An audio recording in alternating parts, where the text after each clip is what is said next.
So let me deal with the last story by suggesting that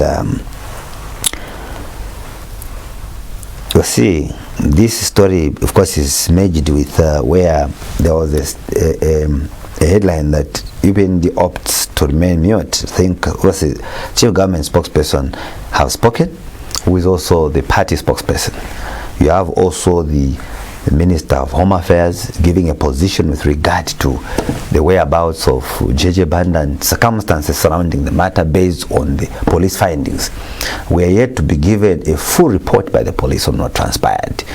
And we have seen a lot of upheavals, political upheavals from the opposition that have staged press conferences with very unverified information and mostly based on propaganda and all these things.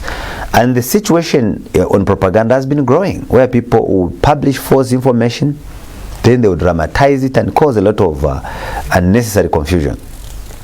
Now, and then they play victim when they are arrested. You see, I'll give you an example where someone is talking about anything can happen before 2026. So they're talking about air elections. Those are not checks and balances. You are committing an offense. They are not checks. You can't call those checks and balances. What checks and balances are they when you are opening up the eyes of citizens to doom in an open statement? Are they checks and balances when you break a law, when you are arrested, then you cite issues of ethnic hegemony? Then, first of all, before you go to ethnic hegemony, has the law been broken?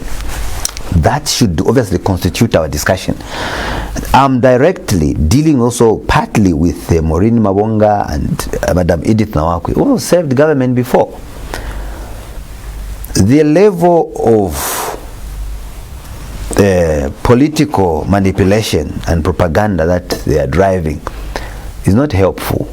We saw it in the Hatembos, you know, all those, that drama, and I don't think this should come again.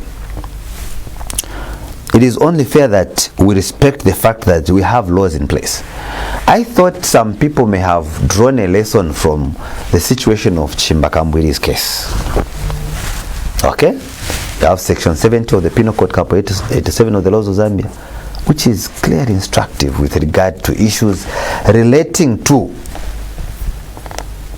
expressing or showing ridicule or contempt of other tribes. These are matters that were reported many, many years ago. Unfortunately, what they are trying to plant was tried prior to the election time, where people could go to radio stations and issued serious hate speech against certain ethnic groups, and Radio Lutanda was license was suspended by IBA under Edgar Lungu. Under Edgar Lungu's leadership, Radio Lutanda was closed for allowing a person to directly go for certain tribal groupings, expressions that have the potential to obviously create anarchy in the country. So potentially, many of the statements that are coming from the Nawakwis cannot be tolerated in a country that is multi-ethnic. The constitution is very clear that Zambia shall remain a multi-ethnic state, where you have a different, it's a concoction of tribes. Because some of these statements have a history on African soil, on the African soil. You see what happened in Rwanda, the Rwandan genocide. To date, the wound that was caused has been very difficult to erase. It has not healed. I managed to extract some pictures of what tribal sentiments caused in Rwanda. To date, it is a wound that shall never be forgotten. What you are seeing here, those in glass boxes, those are heads of individuals. These are bones. People killing each other on ethnic grounds. And you should know that in this particular battle, the church was involved and added more salt to a sore. As we live trying to think that these are things that can be talked about, people go on the podium, they say a lot of things against certain ethnic groupings, you cause a lot of confusion in the country. Now, you find this in the museum. Those that have visited Rwanda have gone to the museum. They found how people killed each other. And what you see are bones. In case people don't know why we have so many people from Rwanda in Zambia, they were running away from what you are seeing here. That's why they are here. You heard President Paul Kagame making an appeal that they should go back. Many of them have refused to go back because of this. Now, it started with tribalism. This is a case of tribalism, which politicians, just for political mileage, they just want to score politically. They want to use that. Our colleagues tried to use that between the Hutus and the Tutsis. It ended like that. Most of these, if Zambia today went to frames, they will run away. They will disappear because they know that obviously we've caused all these things, will be hunted down. They will run away. And nobody is spared when you start getting into such things. You have seen what this caused also in South Sudan between the Nueres and the Dinkas. For people that do not cherish reading, go and read and see what goes on there. Many of the battles that we have, for example, in Africa, civil wars, are ethnic in nature, in case you didn't know. Where we are sending most of these peacekeeping missions, they are triggered by tribalism. And once they have started, they have not ended. So what people want to start does not end once it is packed. It's different from countries. Between countries, people are fighting. That is the message. Now, the beauty we have in the country is that we have a law that comes to remedy the situation. Learning from others that made mistakes, people thought wise and came together in parliament to make such laws. And these are the laws that we have. Whoever does this must be arrested. Learning from what happened in the neighboring country. Whoever does this and shows or expresses or shows ridicule or contempt against certain tribes must be arrested. The people that drafted this constitution and the penal code died a long time ago. But they had this tribalism in mind when they were crafting or drafting the law. It was a question of how do we avoid what happened in other countries?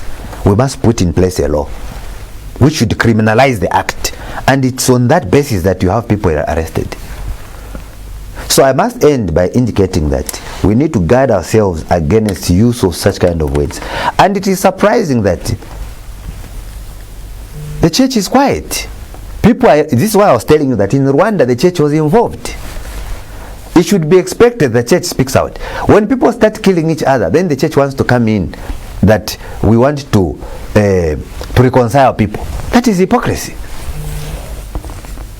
So it is important that the church that speaks the loudest, mostly when things are going on, condemn some of these activities that we are going through.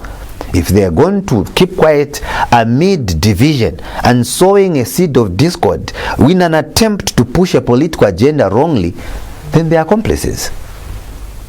And I've always said that there is a narrative in Zambia, I'm winding up now, that even a pastor cannot be arrested. That's what people think. And this is how we are worsening the situation, going into the Rwanda way. We believe a pastor cannot be arrested. They are not gods.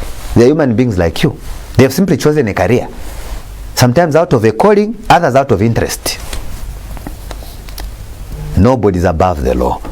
Whoever is involved in such activities that have left division for years and years and many years to come in other countries must be arrested. It's as simple as that. Then we can curtail some of these activities.